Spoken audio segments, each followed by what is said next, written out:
Alors l'immunothérapie, c'est un traitement contre le cancer qui sert à stimuler les défenses immunitaires du patient contre les cellules cancéreuses. Donc c'est très différent des autres modalités de traitement en oncologie, puisque les chimiothérapies ou même ce qu'on appelle les traitements ciblés, eh bien, vont aller justement détruire directement les cellules cancéreuses avec un certain nombre d'effets secondaires qui sont liés au fait que ces traitements sont plus ou moins spécifiques de ces cellules cancéreuses.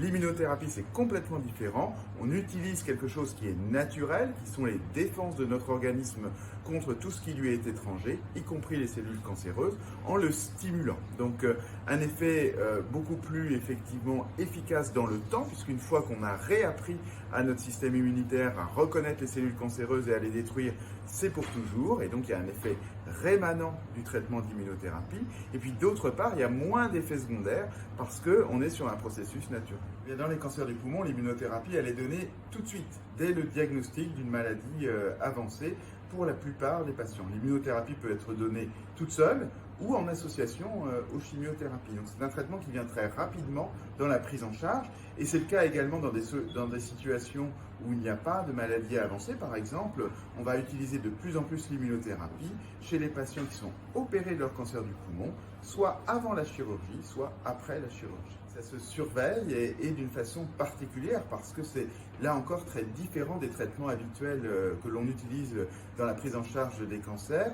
Et donc l'immunothérapie qui est effectivement donnée à l'hôpital avec un temps de perfusion qui est souvent assez court, les patients rentrent chez eux et finalement la surveillance elle va surtout consister en une attention particulière à un certain nombre de symptômes, un certain nombre de signes qui peuvent finalement conduire à l'identification d'un effet secondaire de ce traitement. Donc c'est beaucoup dans les mains des patients parce que les patients passent 90% ou 95% de leur temps en dehors de l'hôpital et c'est vraiment ce que l'on souhaite.